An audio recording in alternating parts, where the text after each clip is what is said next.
ধরুন, আপনি একটি নিখুঁত সন্তান দত্তক নিলেন। সে কখনো অসুস্থ হয় না, সবসময় শান্ত। কিন্তু হঠাৎ একদিন চারপাশে অদ্ভুত ঘটনা ঘটতে শুরু করে। পশুরা তার কাছে গেলেই ভয় পায়। মানুষ অকারণেই মারা যাচ্ছে। আপনার স্ত্রী আপনাকে বলে, এই ছেলে আমার না, ও আমায় মেরে ফেলবে। এই গল্প শুধু একটি ছেলের নয়, এই গল্প এক শয়তানের জন্ম, যাকে থামাতে হবে তার জন্মদাতাকেই। আজকে আমরা ব্যাখ্যা করব সেই রহস্যময় সিনেমা ভ্যাটিকান অবজারভেটরিতে একজন পাদ্রী আবিষ্কার করেন যে একটি ধূমকেতু শীঘ্রই পৃথিবীতে আসতে পড়বে। তিনি সঙ্গে সঙ্গেই বিভিন্ন বই ঘেঁটে নিশ্চিত হন এবং তার ঊর্ধ্বতনকে বিষয়টি জানান, যিনি সঙ্গে সঙ্গে কাউন্সিলর ডেকে আলোচনায় বসেন। বাইবেলে একটি ভবিষ্যদ্বাণী অনুসারে প্রলয়ের পূর্ব সংকেত হিসেবে 7জন দেবদূতের ট্রাম্পেট বাজানোর কথা বলা হয়েছে, যেখান থেকে প্রতিবার একটি করে দুর্যোগ নেমে আসে। ইতিমধ্যেই 5জন দেবদূত ট্রাম্পেট বাজিয়ে দিয়েছে, যার ফলাফল ছিল যুদ্ধ, সুনামি আর হামলার মতো বিভিন্ন ঘটনা। আসন্ন ধূমকেতুটি হলো ষষ্ঠ সংকেত, যেটি অশুভের সংখ্যা, যার অর্থ হলো ধূমকেতু পতনের সঙ্গে সঙ্গেই মুক্তি পাবে অ্যান্টিক্রাইস্ট। অ্যান্টিক্রাইস্ট হলো শয়তান অথবা অশুভ আত্মা। এই সময় কূটনীতিক রবার্ট রোমের একটি ক্যাথলিক হাসপাতালে যান, কারণ তার স্ত্রী কেট সন্তান প্রসব করতে চলেছেন। কিন্তু ফাদার স্পটলেটও একটি দুঃসংবাদ দেন। কেট গর্ভপাত করেছেন এবং তার গর্ভাশয় এতটাই ক্ষতিগ্রস্ত হয়েছে যে তিনি আর কখনোই সন্তান ধারণ করতে পারবেন না। তবে ফাদার স্পটলেটর একটি সমাধান রয়েছে। একই সময় আরেকজন মা সন্তান জন্ম দিয়ে মারা গেছেন, আর কেট তখনও জানেন না যে তার সন্তান মারা গেছে। তাই চাইলে তারা গোপনেই শিশুটিকে কেটের সন্তান হিসেবে গ্রহণ করতে পারেন। রবার্ট সম্মত হন এবং শিশুটিকে কেটের কাছে নিয়ে যান, তাকে তাদের নিজের সন্তান বলে পরিচয় করিয়ে দেন। বছর কেটে যায় এবং শিশুটি ডেমিয়েন নাম নিয়ে বড় হতে থাকে। রবার্ট দূতাবাসে কাজ করতে থাকেন এবং এক সময় তাকে যুক্তরাজ্যে নতুন ডেপুটি অ্যাম্বাসেডর হিসেবে মনোনয়ন করা হয়। ফলে পরিবার সহ তাদের ইতালি ছেড়ে যেতে হয়। এদিকে অ্যাম্বাসেডর একদিন ট্রাফিক জ্যামে আটকে পড়েন।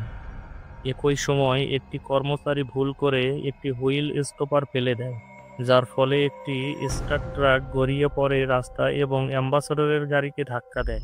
গাড়িতে তখনই পেট্রোল ছড়িয়ে পড়ে এবং কেউ একজন সিগারেট ফেলে দেয়। ফলে বিশাল বিস্ফোরণ ঘটে এবং অ্যাম্বাসেডরের মৃত্যু হয়। এরপর রবার্ট নতুন অ্যাম্বাসেডর হন এবং তার পরিবার নিয়ে লন্ডনের একটি বিশাল অভিজাত বাড়িতে ওঠেন। 2 বছর পর কেট ডেমিয়েনকে পার্কে নিয়ে যান এবং এক ফোন কল পেয়ে কিছুক্ষণের জন্য মনোযোগ হারান। ফোনে কেউ কথা না বলায় তিনি উদ্বিগ্ন হন এবং দেখেন ডেমিয়েন কোথাও নেই। কিছুক্ষণ খুঁজে তিনি তাকে একটি গাছের পিছনে লুকিয়ে পেয়ে বকাঝকা করেন। কয়েকদিন পর ডেমিয়েনের 5ম জন্মদিন উপলক্ষে একটি বড় পার্টির আয়োজন করা হয়। সাংবাদিকটি সেখানে রিপোর্ট করতে আসেন। জন্মদিনে থাকা নার্স বা দাই হঠাৎ বাইরে একটি কালো কুকুর দেখে যেন অন্যরকম আচরণ করতে শুরু করে। কিছুক্ষণ পর সে বাড়ির ছাদে গিয়ে উঠে ঘোষণা দেয়, আমি এটা ডেমিয়েনের জন্য করছি। তারপর দড়ি দিয়ে আত্মহত্যা করে। ঘটনাস্থলে সবাই আতঙ্কিত হয়ে পড়ে। কিথ ছবি তোলে এবং রবার্ট ডেমিয়েনকে তুলে নেয় যাতে শিশুটি ভয় না পায়। কিন্তু ডেমিয়েন ভয় পাওয়ার বদলে কুকুরটার দিকে তাকিয়ে হাসে এবং হাত নাড়ে। এই ঘটনা সংবাদে চলে যায় এবং সাংবাদিকরা রবার্টকে অনুসরণ করতে শুরু করে, যদিও তিনি মন্তব্য করতে অস্বীকার করেন।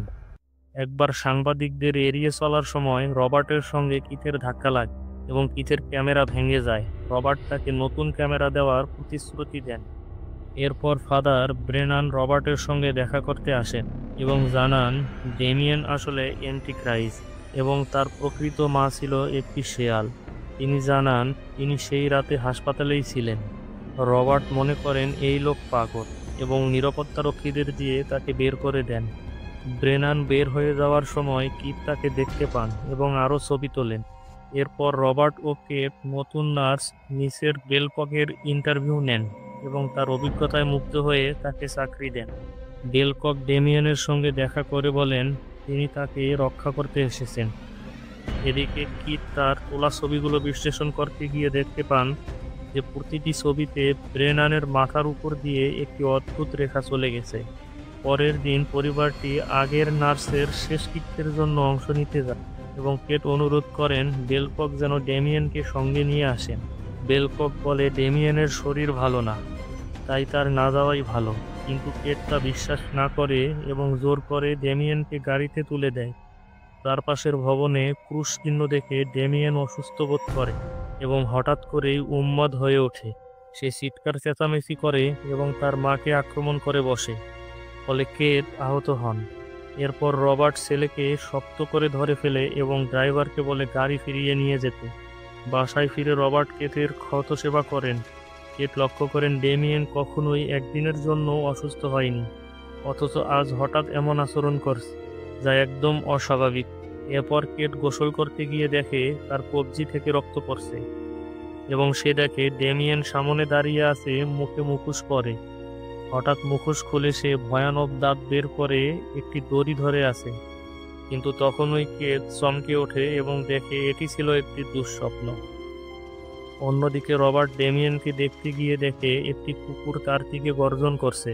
বেলকক সঙ্গে সঙ্গে এসে কুকুরটিকে শান্ত করে এবং জানায় যে সে ও ডেমিয়েন বাগানে কুকুরটি পেয়েছিল। ডেমিয়েন কুকুরটিকে এত ভালোবেসে ফেলে যে সে এটিকে রাখতে চায়। রবার্ট রেগে গিয়ে বলে পোষা প্রাণী আনার সিদ্ধান্ত সে নেবে, বেলকক নয়, এবং সে বেলকককে নির্দেশ দেয় কুকুরটি বাড়ি থেকে সরিয়ে দিতে। পরদিন কেট ও অন্যান্য বাবা মা ডেমিয়েনের ক্লাসের বাচ্চাদের নিয়ে চিড়িয়াখানায় যায়। ডেমিয়েন বানরের খাঁচার সামনে দাঁড়ায়, কিন্তু বানররা তার দিকে তাকিয়ে আতঙ্কে চেঁচাতে থাকে। কেট এটি দেখে ভয় পেয়ে ডেমিয়েনকে সরিয়ে নিতে চায়, কিন্তু সে একদৃষ্টিতে বানরের দিকে তাকিয়ে থাকে। হঠাৎ একটি গরিলা গাছের উপর আঘাত করতে শুরু করে, যেন সে ছেলেটির উপর ঝাঁপিয়ে পড়তে চায়। সবাই আতঙ্কে পালাতে থাকে, কিন্তু ডেমিয়েনের মুখে কোনো অভিব্যক্তি থাকে না। বাসায় ফিরে কেট ভেঙে পড়ে এবং রবার্টকে জানায় যে ডেমিয়েনকে নিয়ে কিছু একটা অস্বাভাবিক বিষয় ঘটেছে। সে জানায় তার থেরাপির প্রয়োজন। সেই রাতে কেট দাঁত ব্রাশ করার সময় আয়নায় একটি দানব দেখতে পায়, কিন্তু এটি ছিল আরেকটি দুঃস্বপ্ন। পরে নিচে নেমে এসে দেখে ডেমিয়েন নিচে স্যান্ডউইচ তৈরি করছে, কিন্তু তার কোনো প্রশ্নের জবাব না দিয়ে সে তার রুমে চলে যায়। এইদিকে কিট ছবিগুলো বিশ্লেষণ করতে থাকে এবং আরও অদ্ভুত আলোরেখা দেখতে পায়। কিছুদিন পরে রবার্ট একটি চার্চ অনুষ্ঠানে অংশ নেয়। তখন ফাদার ব্রেনান এসে বলে কেট বিপদে আছে এবং একটি সময় ও স্থান ঠিক করে দেয় দেখা করার জন্য। ব্রেনান জানায় এটাই হবে তাদের শেষ দেখা। ব্রেনান চলে গেলে কিট আবার ছবি তোলে। পরে রবার্ট ব্রেনানের সঙ্গে দেখা করতে যায়। ব্রেনান তাকে জানায় একটি লোক আছে যার নাম বুকেন হ্যাগেন। সেই একমাত্র ব্যক্তি যে অ্যান্টিক্রাইস্টকে হত্যা করার উপায় জানে। ব্রেনান দৃঢ়ভাবে বলেন ডেমিয়েন শয়তানের সন্তান এবং যদি কিছু করা না হয় সে কেটকে মেরে ফেলবে, যিনি বর্তমানে গর্ভবতী। স্পোলেট ও রবার্টকে মিথ্যে বলেছিল যাতে সে ডেমিয়েনকে দত্তক নেয়, অর্থাৎ পুরো ব্যাপারটাই হাসপাতালে পাদ্রীদের পরিকল্পিত ছিল। কিন্তু রবার্ট এখনও মনে করে ব্রেনান পাগল এবং তাকে রেখে চলে যায়। তারপর ঝড় শুরু হয় এবং ব্রেনান অদ্ভুত শব্দ শুনে কাছাকাছি একটি চার্চে দৌড়ে যায়। গেট বন্ধ থাকায় সে টপকে ভেতরে ঢোকে, কিন্তু মূল দরজা বন্ধ থাকে। সে সাহায্যের জন্য দরজায় আঘাত করতে থাকে। তখন হঠাৎ ছাদ থেকে একটি ধাতব রড ছিঁড়ে পড়ে এবং তাকে বিদ্ধ করে ফেলে সে সঙ্গে সঙ্গেই মারা যায়। অন্যদিকে রবার্ট বাসায় ফিরে আসে এবং স্তম্ভিত হয়ে শোনে কেট তাকে জানায় যে সে সত্যিই গর্ভবতী, কিন্তু সে গর্ভপাত করতে চায় কারণ সে আরেকটি ডেমিয়েনের মতো সন্তান জন্ম দিতে চায় না। পরদিন রবার্ট খবর থেকে জানতে পারে যে ব্রেনান মারা গেছে। এরপর কেটের থেরাপিস্টের সঙ্গে দেখা করতে যায়, যিনি বলেন কেট বিভ্রমে ভুগছে। সে মনে করছে তার সন্তান তার নিজের নয় এবং সে খারাপ কিছু করছে। অন্যদিকে বেলকক ও ডেমিয়েন একে অপরের দিকে রহস্যময় দৃষ্টিতে তাকায়। এরপর ডেমিয়েন তার স্কুটার নিয়ে ঘুরতে বের হয় যখন বাড়িতে কেউ থাকে না। কেট চেয়ারে বসে গাছে পানি দিচ্ছিল। এমন সময় ডেমিয়েন পেছন থেকে স্কুটার চালিয়ে আসে এবং হঠাৎ করে তাকে ধাক্কা দিয়ে ব্যালকনি থেকে ফেলে দেয়, কিন্তু শেষ মুহূর্তে কেট ব্যালকনির কিনারা ধরে ফেলে। সে ডেমিয়েনকে সাহায্যের জন্য ডাকে, কিন্তু ছেলেটি কোনো প্রতিক্রিয়া না দেখিয়ে শুধু দাঁড়িয়ে থাকে, মায়ের পতন দেখতে থাকে। কয়েক মুহূর্ত পর রবার্ট হাসপাতালে পৌঁছায় এবং জানতে পারে কেট বেঁচে আছে, কিন্তু তার গর্ভের সন্তান হারিয়ে গেছে। কেটের কক্ষে গিয়ে রবার্ট দেখে কেট আতঙ্কিত হয়ে অনুরোধ করছে যেন ডেমিয়েন তাকে হত্যা না করে। পরবর্তীতে বাড়িতে ফিরে রবার্ট আবিষ্কার করে এই কুকুরটি এখনো বাড়িতে আছে। সে সেটিকে তাড়িয়ে দিতে চায়। ঠিক তখনই কিথ ফোন করে জানায় জরুরি কথা আছে এবং দেখা করতে হবে। রবার্ট কিথের স্টুডিওতে যায় এবং দেখে কিথ যে ছবিগুলো তুলেছিল তাতে একটি সাদা আলোর রেখা আছে, যা ব্রেনান ও সেই প্রাক্তন ন্যানির মৃত্যুর ভবিষ্যবাণী করেছিল। কিথ ব্রেনানের পোস্টমর্টম রিপোর্ট সংগ্রহ করেছে, যেখানে দেখা গেছে ব্রেনানের উরুতে 666 নাম্বারের মতো একটি চিহ্ন ছিল। এই 666 নাম্বারের মানে আমরা একটু পরেই বুঝতে পারবো। এরপর কিথ রবার্টকে ব্রেনানের গোপন ঘরে নিয়ে যায়, যেখানে দেয়ালে বাইবেলের পাতাগুলো ও অসংখ্য ক্রুশ ঝোলানো। কিথ আগেই সব ঘেঁটে দেখে যে ব্রেনান একটি ধূমকেতু নিয়েই বেশি আগ্রহী ছিল, যেটি ঠিক 5 বছর আগে 6 জুন পৃথিবীতে পড়েছিল। সেই একই দিনে সকাল 6টায় ডেমিয়ানের জন্ম, অর্থাৎ তার জন্ম তারিখ 666। ঘরটির ছবি তুলতে গিয়ে কিথ আয়নায় নিজেকে দেখতে পায়, আর ছবিতে দেখা যায় তার গলায়ও একটি সাদা আলো রেখা রয়েছে, যা দেখে সে ভয় পায়, হয়তো তার মৃত্যুও ঘনিয়ে আসছে। রবার্ট এখন ডেমিয়েনের প্রকৃত উৎস জানার জন্য রাজি হয় এবং কিথকে নিয়ে রোমে যায়, সেই হাসপাতালের কর্মীদের খুঁজতে যেখানে ডেমিয়েনের জন্ম হয়েছিল। তারা গিয়ে দেখে হাসপাতালটি রবার্টের পরিবার চলে যাওয়ার কিছুদিন পরেই আগুনে পুড়ে গিয়েছিল। তবে তারা এক সিস্টারকে খুঁজে পায়, যিনি আগুন থেকে বেঁচে গিয়েছিলেন কিন্তু তার শরীর পুড়েছে। তিনি তাদের স্পোলেটর খোঁজ পেতে সাহায্য করেন। পথে রবার্ট ও কিথ একটি চার্চে যাওয়ার সময় খাবার খেতে বসে। তখন কিথ বাইবেলের একটি আয়াত পড়ে শোনায়, যেখানে অ্যান্টিক্রাইস্টের জন্মের কথা বলা হয়েছে। কিথ মনে করে এটি একটি রূপক, আসলে শয়তানের সন্তান মানবজাতির উপর ক্ষমতা চায়। তাই রবার্টকে ইচ্ছাকৃতভাবে বেছে নেওয়া হয়েছিল তার কূটনৈতিক অবস্থানের কারণে। সম্ভবত ডেমিয়েন আগের রাষ্ট্রদূতকেও হত্যা করেছিল। পরবর্তীতে তারা একটি হ্রদ পার হয়ে এক প্রত্যন্ত এলাকায় চার্চে পৌঁছে স্পটলেটোর সঙ্গে দেখা করতে, যার মুখ আগুনে পোড়া। সে কথা বলতে এবং হাঁটতে পারে না। রবার্ট ডেমিয়েনের প্রকৃত মায়ের ব্যাপারে জানতে চাইলে স্পটলেটো লিখে জানায় রোমের উত্তরে একটি পুরনো কবরস্থান। এরপর রবার্ট ও কিথ সেখানে যায়। কবরস্থানের গেট বন্ধ থাকায় তারা দেয়াল টপকে ভিতরে ঢোকে। তারা সঠিক তারিখে দুটি কবর খুঁজে পায়, একটি মায়ের এবং অন্যটি শিশুর। প্রথমে মায়ের কবর খোলে এবং দেখে সেখানে একটি শেয়ালের কঙ্কাল রয়েছে, যেমনটা ব্রেনান ভবিষ্যদ্বাণী করেছিল।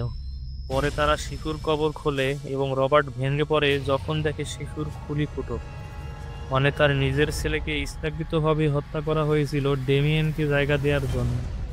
ঠিক তখনই হঠাৎ করে দুটি কুকুর এসে তাদের আক্রমণ করে। তারা প্রাণপণ লড়াই করে, কিথ ও রবার্ট দুজনেই আহত হয়। রবার্ট একটিকে সরানোর জন্য একটি অস্ত্র ব্যবহার করে, আরেকটিকে কবরের ফুস দিয়ে আঘাত করে নিচে ফেলে দেয়, কিন্তু কুকুরগুলো আবার তাড়া করে। ফলে তারা লাফিয়ে বেড়া টপকে পালিয়ে যায়। এদিকে বেলকক ও ডেমিয়েন হাসপাতালে কেটকে দেখতে যায়। নার্স জানায় এটা অনুমোদিত নয়, কিন্তু বেলকক তাকে বুঝিয়ে ফুল বদলে দেওয়ার অজুহাতে ভেতরে ঢুকে যায়। ডেমিয়েন করিডোরে দাঁড়িয়ে গার্ডের দিকে এক দৃষ্টিতে তাকিয়ে থাকে। গার্ড ধীরে ধীরে অস্বস্তিতে পড়ে। ভেতরে বেলকক কেটের মুখ চেপে ধরে যেন সে সাহায্য চাইতে না পারে, এবং তারা স্যালাইনের মধ্যে বাতাস প্রবেশ করিয়ে দেয়। কিছুক্ষণের মধ্যে কেটের শরীরে রক্তনালীতে বায়ু প্রবেশ শুরু হয় এবং তার শ্বাস নিতে কষ্ট হলে বেলকক মেশিন বন্ধ করে দেয়। অ্যালার্ম বেজে উঠলেও কিছুক্ষণ যন্ত্রণা ভোগ করে কেট মারা যায়, আর বেলকক ডেমিয়েনকে নিয়ে এমনভাবে বেরিয়ে যায় যেন কিছুই হয়নি। কিছু সময় পর হোটেলে রবার্টের কাছে ফোন আসে, কেট মারা গেছে। সেই রাতে রবার্ট একটি ভয়ঙ্কর দুঃস্বপ্ন দেখে, যেখানে সে দেখে শয়তানের মতো ডেমিয়েন তাকে এক দৃষ্টিতে তাকিয়ে আছে। এক লাল হুড পরা দানব হাজির হয় এবং একজন যাজক একটি মৃত শিশুকে ব্যালকনি থেকে ফেলে দিচ্ছে। পরদিন কিথ এসে তার খোঁজ নিতে গেলে রবার্ট জানায় যে সে বুঝে গেছে ডেমিয়েন আসলেই শয়তানের সন্তান এবং সে তার স্ত্রীর মৃত্যুর প্রতিশোধ নিতে চায়। তারা একসাথে ইসরায়েলে যায় বুগেনহ্যাগেন নামের এক বিশেষজ্ঞর কাছে, যে একমাত্র জানে কিভাবে অ্যান্টিক্রাইস্টকে হত্যা করতে হয়। বুগেনহ্যাগেন তাদের একটি বিশেষ ছুরি সেট দেয় ডেমিয়ানকে হত্যা করার জন্য, এবং সেই রিচুয়াল চলাকালীন একটি নির্দিষ্ট প্রার্থনা বলার নির্দেশ দেয়। সে আরও জানায় বেলকক নরকের এক প্রেরিত দূত এবং ডেমিয়ানের শরীরে 666 জন্মচিহ্ন থাকার কথা। এই কথা শুনে রবার্টের মনে দ্বিধা জন্মায়, কারণ সে আগে কখনো ডেমিয়ানের শরীরে এমন কিছুই দেখেনি। বুগেনহ্যাগেন বোঝায় এটা হয়তো চুলে ঢাকা থাকতে পারে, কিন্তু নিজের ছেলেকে হত্যার চিন্তায় রবার্ট মানসিকভাবে দুর্বল হয়ে পড়ে এবং সিদ্ধান্ত নেয় সে এটা করবে না। এদিকে কিথ, যাকে ছবিতে নিজের গলায় মৃত্যুর আভাস দেখা গেছে, সিদ্ধান্ত নেয় সে নিজেই ডেমিয়ানকে হত্যা করবে। কিন্তু ঠিক তখনই একটি সাইনবোর্ড উপর থেকে পড়ে গিয়ে কিথকে মুহূর্তেই হত্যা করে। এই ঘটনা দেখে রবার্ট বুঝতে পারে সব সত্য, আর তার সামনে এখন আর কোনো বিকল্প নেই। সে ছুরিগুলো নিয়ে বাড়িতে ফিরে যায়। বাড়িতে ফিরে সে একটি কাঁচি নেয় এবং একটি পরিকল্পনা তৈরি করে। ঠিক তখন ঝড়ের কারণে একটি দরজা বন্ধ হয়ে যায়, আর কুকুরটি জেগে ওঠে এবং রবার্টকে তাড়া করতে শুরু করে। সে দৌড়ে একটি গোপন কুটিরে ঢুকে কুকুরটিকে ফাঁদে ফেলে দরজা আটকে দেয়। এরপর রবার্ট উপরে গিয়ে ঘুমন্ত ডেমিয়ানের চুল কেটে দেখে সত্যি তার মাথায় 666 চিহ্ন আছে। হঠাৎ বেলকক এসে তার উপর আক্রমণ করে, কিন্তু রবার্ট তাকে দেয়ালে আঘাত করে অজ্ঞান করে ফেলে। এরপর সে কাঁদতে থাকা ডেমিয়ানকে কোলে নেয় এবং বের হওয়ার সময় দরজায় ঝুলে থাকা বেলককের লাথি মেরে সরিয়ে দেয়। তারা গাড়িতে উঠলে বেলকক উইন্ডো শিল্ড ভেঙে রাস্তায় বাধা দেওয়ার চেষ্টা করে, কিন্তু রবার্ট গাড়ি চালিয়ে তাকে চাপা দেয় এবং দ্রুত গতিতে বেরিয়ে যায়। তাদের গাড়ি দেখে পুলিশ তাদের পিছু নেয়। শেষ পর্যন্ত রবার্ট একটি গির্জায় পৌঁছে যায় এবং ডেমিয়ানকে দেবীর সামনে নিয়ে গিয়ে ছুরির আঘাত করার জন্য প্রস্তুত হয়। মুখে সেই নির্দিষ্ট প্রার্থনা বলতে থাকে। ঠিক তখনই ডেমিয়ান বলে, প্লিজ ড্যাডি, করো না। এই কথা শুনে রবার্ট দ্বিধায় পড়ে যায়, আর এই ফাঁকে পুলিশ ভেতরে ঢুকে পড়ে এবং রবার্টকে গুলি করে হত্যা করে। কিছু সময় পরে পোপ নিজ ঘরে মারা যায়, আর একই সময় রবার্টের শেষকৃত্য অনুষ্ঠিত হয়। এই দৃশ্যে দেখা যায় যুক্তরাজ্যের প্রেসিডেন্ট ডেমিয়ানের হাত ধরে রেখেছেন, আর ডেমিয়ান মুচকি হেসে তাকিয়ে আছে ভয়ঙ্কর এক শয়তানি হাসিতে। শেষ পর্যন্ত একজন বাবা নিজের সন্তানকে থামাতে চেয়েছিল, কিন্তু পারেনি, কারণ সে শুধু একটা শিশু নয়, সে শয়তানের সন্তান ডেমিয়ান। এক মা মারা গেল, এক বাবা শহীদ হলো, আর এক ডেমিয়ান, সে এখনো প্রেসিডেন্টের পাশে দাঁড়িয়ে একটি নিষ্পাপ হাসি দিয়ে আমাদের ভবিষ্যতের দিকে তাকিয়ে আছে। তাহলে প্রশ্ন উঠেছে, এটা কি ছিল শুরু, নাকি আরও কিছু আসছে? আপনি কি বিশ্বাস করেন এই গল্পটা শুধুই সিনেমা, নাকি বাস্তবেও এমন কিছু হতে পারে? আপনার মতামত নিচে কমেন্ট করুন। আরও ভয়ঙ্কর ও রহস্যভরা আরও সিনেমার ব্যাখ্যা জানার জন্য চ্যানেলটি সাবস্ক্রাইব করতে ভুলবেন না।